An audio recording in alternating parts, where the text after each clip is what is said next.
नमस्कार, मैं हूं सत्यपाल और आप देख रहे हैं CWB हिंदी न्यूज। शक संवत 1948 विक्रम संवत 2083 आज ज्येष्ठ मास के शुक्ल पक्ष की द्वितीय तिथि और दिन सोमवार है। तदनुसार अंग्रेजी तारीख 18 मई सन 2026। सबसे पहले आज की सुर्खियां। हरियाणा में अब बढ़ेगी गर्मी, 4 से 5 डिग्री सेल्सियस तापमान बढ़ने के आसार। 18 से 22 मई तक येलो अलर्ट जारी। मनीषा मर्डर केस में पंचायत का फैसला, 7 जून को होने जा रही है महापंचायत। CBI से खुलासे की मांग, पिता बोले अभी तक न्याय नहीं मिला। हरियाणा में राशन कार्ड धारकों के लिए आई अच्छी खबर, राशन डिपो पर पहुंची 5G हाईटेक POS मशीनें, बताएंगे पूरी अपडेट। मेरी फसल मेरा ब्यौरा बना किसानों के लिए सहारा, अब डिमांड के हिसाब से मिलेगा खाद का स्टॉक। हरियाणा में पंचायतों को मिले बड़े अधिकार, अब खुद काट सकेंगी अवैध पानी के कनेक्शन, जानेंगे नए नियम। CBSE बोर्ड का नया आदेश, कक्षा 9वीं और 10वीं के छात्रों को पढ़नी होगी 3 भाषाएं। महंगाई की मार से मंडियों में पसरा सन्नाटा, आसमान छू रही हैं फलों की कीमतें। CBSE ने 12वीं की रिवैल्यूएशन फीस 700 रुपये से 100 रुपये की, 1 नंबर भी बढ़ा तो पूरी फीस वापस होगी, छात्रों के विरोध के बाद लिया फैसला। अग्निवीर रैली में पास युवा 23 मई को पहुंचे दादरी, मूल दस्तावेजों सहित सेना भर्ती कार्यालय में करें रिपोर्ट। EPFO पेंशनर्स के लिए बड़ी खुशखबरी, न्यूनतम पेंशन में 3 गुना बढ़ोतरी का मिलेगा तोहफा। दिल्ली NCR में CNG 3 रुपये तक महंगी हुई, दिल्ली में 80 रुपये 9 पैसे और नोएडा गाजियाबाद में 88 रुपये 70 पैसे प्रति किलो पहुंची। PM मोदी को स्वीडन ने सर्वोच्च सम्मान दिया, उनको मिलने वाला ये 31वां अंतर्राष्ट्रीय सम्मान है। फाइटर जेट्स ने एस्कॉर्ट किया, स्वीडिश PM रिसीव करने पहुंचे। और अब खबरें विस्तार से। हरियाणा में गर्मी के तीखे तेवर देखने को मिल रहे हैं। पिछले दिनों हुई बारिश और ओलावृष्टि के बाद अब धीरे धीरे तापमान बढ़ने लगा है। राज्य के 7 शहरों में अधिकतम तापमान 40 डिग्री सेल्सियस को पार कर गया है। भारतीय मौसम विज्ञान विभाग ने आगामी दिनों में बढ़ने वाले इस तपिश को देखते हुए पहले ही येलो अलर्ट जारी कर दिया है। इस दौरान लगातार तापमान बढ़ने और लू चलने की संभावना जताई गई है। दिन में तेज धूप और गर्म हवाओं के कारण लोगों को दोपहर के समय परेशानी का सामना करना पड़ रहा है। आने वाले दिनों में गर्मी बढ़ने के आसार जताए गए हैं। इस दौरान लगातार तापमान में बढ़ोतरी हो सकती है, जिससे हीट वेव की स्थिति बन सकती है। मौसम सलाहकारों ने लोगों को दोपहर 12 बजे से 3 बजे के बीच धूप से बचे रहने की सलाह दी है और यदि बाहर जाएं तो सिर को टोपी, गमछे या फिर छाती से ढक कर जाएं। ORS, नींबू पानी, छाछ, नारियल पानी पीने की सलाह दी गई है। बहुत ज्यादा चाय या कॉफी पीने से भी बचना चाहिए, क्योंकि इनसे शरीर में पानी की कमी हो सकती है। इसके अलावा तला भुना हुआ बहुत मसालेदार खाना भी कम खाएं और शरीर को ठंडा रखने के लिए तरबूज, खीरा या खरबूज जैसे फलों का सेवन करें। हरियाणा में अब गर्मी अपने तीखे तेवर दिखाने वाली है। 21 मई तक तापमान में भारी उछाल देखने को मिलेगा। इस दौरान मैदानी इलाकों में गर्म पश्चिम खुश्क हवाएं चलेंगी, जिससे भीषण हीट वेव चलने के आसार जताए गए हैं।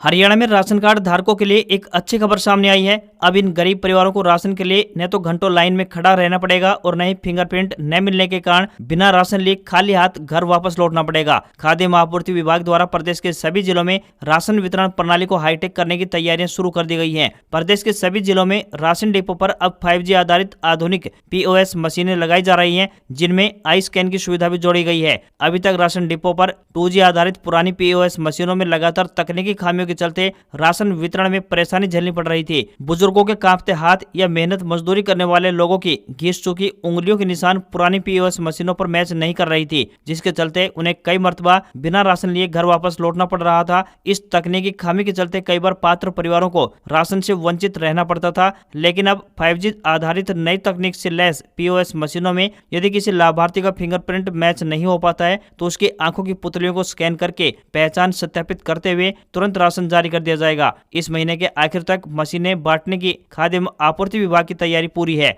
नई POS मशीनों के साथ ही आधुनिक इलेक्ट्रॉनिक कांटे भी दिए जा रहे हैं। ये मशीन से जुड़े रहेंगे। जब तक कि उपभोक्ता को दिया जाने वाला पूरा राशन इन मशीनों पर नहीं तोला जाएगा, तब तक पर्ची नहीं निकलेगी। इससे राशन की तौल एकदम सटीक होने वाली है और उपभोक्ताओं को कम राशन मिलने की शिकायतें भी अब खत्म हो जाएंगी। हरियाणा देश का ऐसा पहला राज्य बना है जहां प्रदेश के सभी किसानों ने मेरी फसल मेरा ब्यौरा के तहत पंजीकरण करवा लिया है। इसी के तहत अब किसानों को विभिन्न सब्सिडी की सुविधाएं भी उपलब्ध होने जा रही हैं। यमुनानगर में कृषि विभाग के deputy director doctor Aditya Pratap Dabas ने बताया कि भविष्य में किसानों को कितनी यूरिया खाद मिलनी है, ये इसी पंजीकरण के आधार पर तय होगा। इस पंजीकरण के आधार पर ही किसानों को सब्सिडी की अन्य योजनाओं का लाभ भी मिलेगा। उन्होंने कहा है कि अब विभाग को यह लाभ होगा कि वह किसानों की डिमांड के हिसाब से एडवांस में उतनी ही मात्रा में खाद का स्टॉक उपलब्ध करवाएगा। डायरेक्टर ने कहा है कि मेरी फसल मेरा ब्यौरा के तहत अब जो भी सुविधाएं हैं, सब्सिडी है, वह किसानों को उपलब्ध होगी, क्योंकि सरकार के पास किसानों की भूमि का रिकॉर्ड है। उसी के हिसाब से उन्हें सब्सिडी और सुविधाएं दी जाएंगी। भिवानी के गांव ढाणी लक्ष्मण निवासी टीचर मनीषा मौत मामले में रविवार को गांव के बाबा धर्मदास मंदिर में पंचायत हुई, जिसमें कन्नी सर्व समाज न्याय समिति और अन्य लोगों ने भाग लिया। पंचायत में फैसला लिया गया है कि अब 7 जून को गांव ढाणी लक्ष्मण में प्रदेश स्तरीय महापंचायत होने जा रही है, जिसमें आगे की रणनीति तैयार होगी। तब तक सरकार व सीबीआई को समय दिया गया है। हालांकि पहले 24 मई को पंचायत बुलाकर फैसला लेने की बात कही गई थी। मृतक मनीषा के पिता संजय ने कहा है कि उन्होंने परिवार के साथ अनशन का फैसला लिया हुआ था, लेकिन कन्नी खाप ने उन्हें 7 जून तक रुकने के लिए कहा है। तब तक सीबीआई खुलासा नहीं करती है और दोषियों को उजागर नहीं करती है तो आंदोलन का फैसला लिया जाएगा। उन्होंने कहा है कि यह संघर्ष बहुत लंबा चल चुका है और मनीषा को अभी तक न्याय नहीं मिला है। सीबीआई की जांच भी पूरी हो चुकी है, लेकिन कोई खुलासा नहीं हुआ है। उन्होंने मांग की है कि उनकी बेटी को न्याय दिलाया जाए। उन्होंने कहा कि अभी कन्नी खाप ने 7 जून को महापंचायत बुलाई है, जिसमें पूरे प्रदेश भर से लोग पहुंचेंगे। यह महापंचायत गांव ढाणी लक्ष्मण में ही आयोजित की जाएगी। उसके बाद अंतिम फैसला लिया जाएगा। स्वराज युवा मोर्चा के जिला अध्यक्ष युद्धवीर सिंह खरेटा ने कहा कि सरकार तक ये बात पहुंचा दी जानी चाहिए कि हमारी बहन बेटियों की सुरक्षा करना उनकी जिम्मेदारी है। जब तक मनीषा को न्याय नहीं मिलेगा, हम शांति से बैठने वाले नहीं है। सरकार को झुकना ही पड़ेगा। पंचायत की एक परंपरा रही है कि जिस काम को लेकर चली है उसका फैसला होने तक संघर्ष जारी रहता है और जारी ही रहेगा। हरियाणा में कच्चे कर्मचारियों के लिए बड़ी खबर सामने आ रही है। हरियाणा सरकार के मानव संसाधन विभाग यानी एचआर डिपार्टमेंट ने एक नया आदेश जारी कर प्रदेश के महकमों में हड़कंप मचा दिया है। सरकार ने उन संविदा यानी कॉन्ट्रेक्चुअल कर्मचारियों की कुंडली मांगी है जो मोटा वेतन ले रहे हैं। सरकार ने सभी प्रशासनिक सचिवों, विभागाध्यक्षों और बोर्ड निगमों के प्रबंध निदेशकों को पत्र लिखकर निम्नलिखित जानकारी 30 मई 2026 तक अनिवार्य रूप से मांगी है। वे कर्मचारी जिनका मासिक वेतन 50,000 रुपए से अधिक है, जिन्होंने 15 अगस्त 2024 तक अपनी सेवा के 5 साल पूरे कर लिए हैं, पद का नाम, काम की प्रकृति, स्वीकृत पद के विरुद्ध नियुक्ति है या फिर नहीं, और वेतन का पूरा ब्यौरा। सरकार के इस कदम के बाद गलियारों में चर्चा तेज है। क्या सरकार इन उच्च वेतनभोगी कर्मचारियों के लिए किसी विशेष नीति यानी पॉलिसी पर विचार कर रही है? लेकिन असली सवाल तो उन लाखों कच्चे कर्मचारियों का है जो वर्षों से मामूली वेतन पर अपनी सेवाएं दे रहे हैं। क्या सरकार सिर्फ 50,000 रुपए से ऊपर वालों का डेटा जुटाएगी या कम वेतन वाले कच्चे कर्मचारियों के घर पर भी कभी पक्का होने की खुशखबरी जाएगी?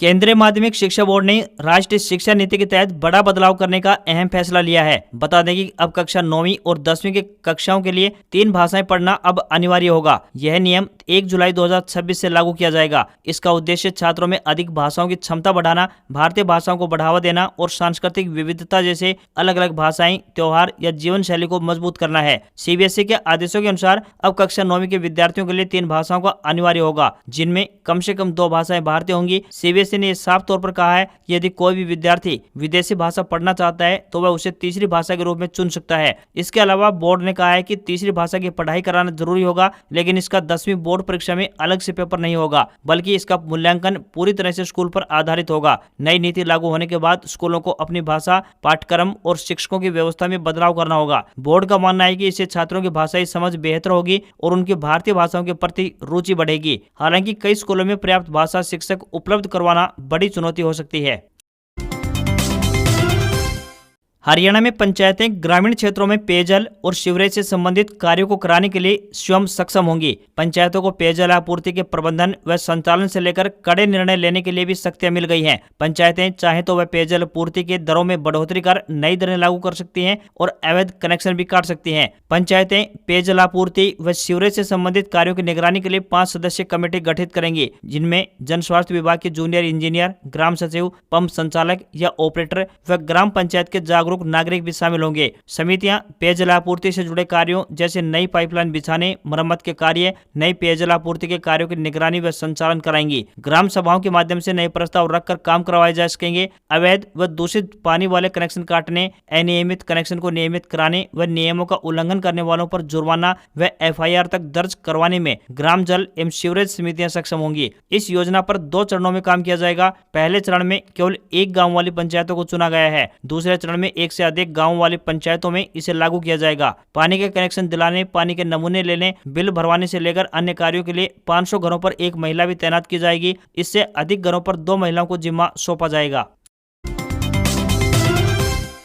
ईपीएफओ के करोड़ों कर्मचारियों और पेंशनर्स के लिए एक अच्छी खबर सामने आई है। ईपीएफओ में निर्णय लेने वाली संस्था केंद्रीय न्यासी बोर्ड यानी सीबीटी के सदस्य एसपी तिवारी ने बताया कि न्यूनतम पेंशन में 3 गुना बढ़ोतरी का प्रस्ताव अब अंतिम चरण में है। रिटायरमेंट के बाद ईपीएफओ से मिलने वाली न्यूनतम पेंशन 1,000 रुपए से बढ़ाकर 3,000 रुपए करने की तैयारी है। उन्होंने बताया कि सीबीटी की 3 बैठकों में इस प्रस्ताव पर सहमति बनी है और केंद्रीय श्रम एवं रोजगार मंत्री मनसुख मांडविया ने भी इस प्रस्ताव पर अपनी सहमति जताई है। ईपीएफओ अपने ब्याज समेत अन्य संसाधनों से देश भर के 40 लाख पेंशनर्स को 3,000 रुपए प्रति माह पेंशन देने में सक्षम है। 7,500 रुपए की मांग पूरी करना फिलहाल संभव नहीं है। यूपीआई के माध्यम से पीएफ राशि सीधे बैंक खातों में ट्रांसफर होने की प्रक्रिया लगभग पूरी हो चुकी है। इसी साल जुलाई महीने से इस सुविधा का लाभ ईपीएफओ सदस्यों को मिलने लगेगा। हालांकि सदस्य अपने हिस्से की जमा राशि का 50% ही पीएफ निकाल सकेंगे। नियोक्ता द्वारा जमा राशि नहीं निकाल पाएंगे। ईपीएफओ 3.0 पोर्टल 1 जून से लागू होने की संभावना है। इसके आधार पर पेंशन और पीएफ निकासी के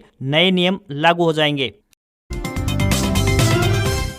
हरियाणा परिवहन विभाग द्वारा यात्रियों को बेहतर यातायात सुविधाएं उपलब्ध करवाने के उद्देश्य से निरंतर नए प्रयास किए जा रहे हैं। इसी कड़ी में अंबाला कैंट और अंबाला शहर बस अड्डों के व्यापक पुनर्विकास की योजना तैयार की गई है। अंबाला कैंट बस अड्डे को सौर ऊर्जा आधारित स्मार्ट ट्रांजिट हब के रूप में विकसित किया जाएगा। यहाँ बसों के लिए अलग प्रवेश व निकास द्वार बनाए जाएंगे, जिससे कि मुख्य सड़क पर वाहनों का दबाव घटेगा और बसों की आवाजाही सुचारू हो सकेगी। प्रवेश द्वार के पास ही ऑटो व रिक्शा स्टैंड प्रस्तावित है, ताकि बस से उतरते ही स्थानीय परिवहन आसानी से उपलब्ध हो सके। यात्रियों के लिए आधुनिक और वातानुकूलित वेटिंग रूम बनाए जाएंगे। साथ ही बस स्टैंड पर विशेष रूप से चिलिंग प्लांट लगाया जाएगा, ताकि पूरे परिसर में ठंडा पानी बिना वाटर कूलर के मुहैया करवाया जा सके। अंबाला कैंट बस अड्डा परिसर में इलेक्ट्रिक बसों के लिए चार्जिंग स्टेशन भी बनाया जाएगा। यहाँ एक बार में 4 बसें चार्ज हो सकेंगी। नई योजना में बस स्टैंड के चारों ओर बड़े हिस्से को पार्किंग के लिए भी आरक्षित किया गया है।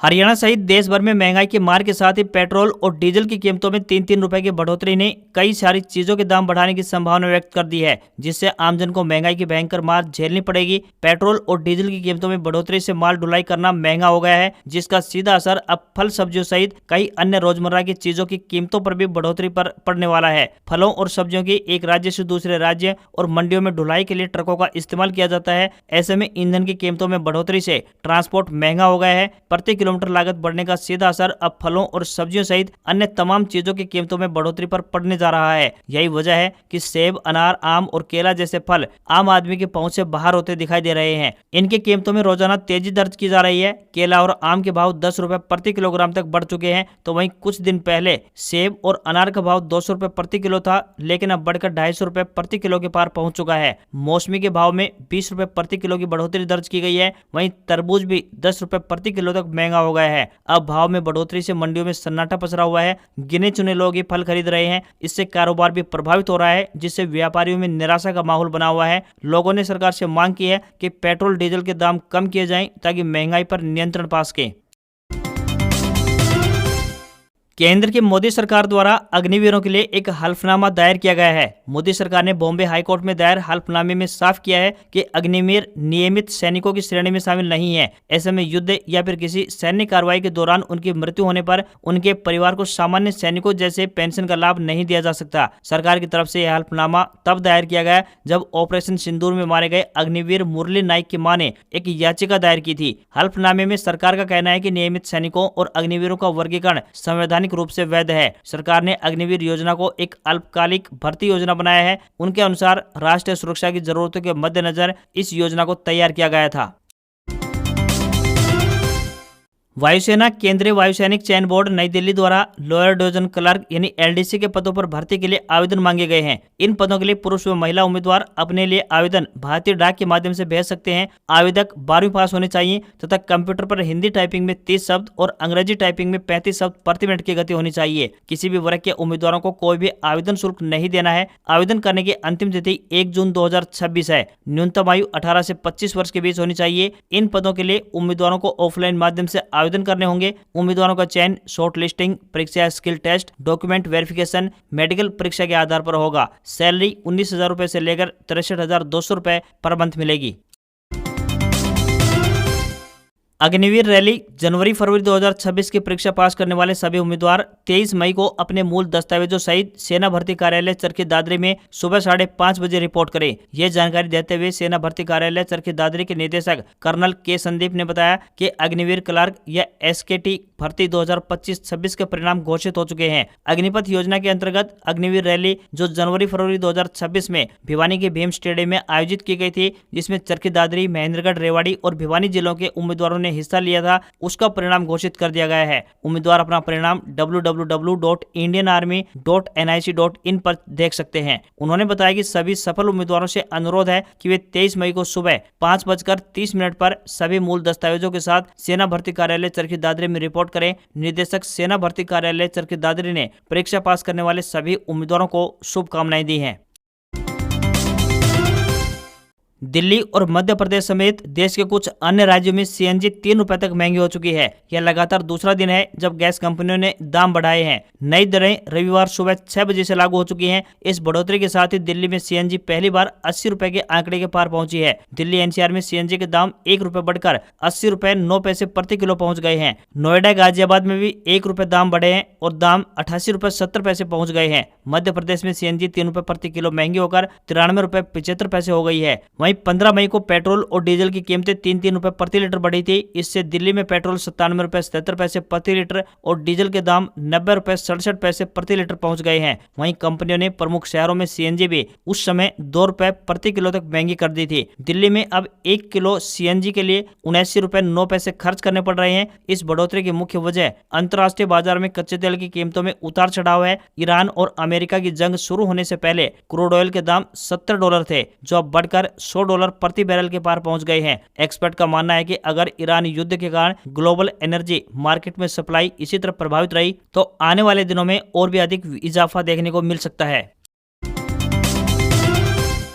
आज यानी 18 मई से शुरू होने वाले हफ्ते में भारतीय शेयर बाजार में काफी हलचल रहने वाली है। अमेरिका ईरान तनाव और विदेशी निवेशकों की बिकवाली से लेकर टेक्निकल फैक्टर बाजार की दिशा तय करेंगे। अमेरिका ईरान युद्ध को शुरू हुए लगभग 3 महीने होने वाले हैं। ईरान ने घोषणा की है कि वह जल्द ही स्ट्रेट ऑफ हॉर्मुज के जरिए समुद्री ट्रैफिक को मैनेज करने का प्रस्ताव पेश करेगा। इसके अलावा 500 से अधिक कंपनियां 31 मार्च 2026 को समाप्त तिमाही के अपने वित्तीय नतीजे जारी करेंगी। प्रमुख दिग्गज कंपनियों में भारत इलेक्ट्रॉनिक्स यानी BEL, भारत पेट्रोलियम कॉर्पोरेशन यानी BPCL, लेंसकार्ट सॉल्यूशंस LIC और FSN ई-कॉमर्स वेंचर्स यानी नाइका शामिल हैं। सेंसेक्स अभी धीरे धीरे और संभलकर रिकवरी करने की कोशिश कर रहा है। बाजार अब किसी भी तरफ एक बड़ा ब्रेकआउट देगा तभी आगे के लिए बाजार की असली चाल तय होगी। बाजार के मौजूदा हालातों को देखते हुए ट्रेडर्स को सलाह दी जाती है कि वे अनुशासन में रहें और इस उतार चढ़ाव के बीच सख्त स्टॉप लॉस स्ट्रेटेजी का पालन करें। आज खबरों में इतना ही। देखते रहिए आपका अपना हरियाणा का सबसे बेहतरीन news channel CWB Hindi news. नमस्कार।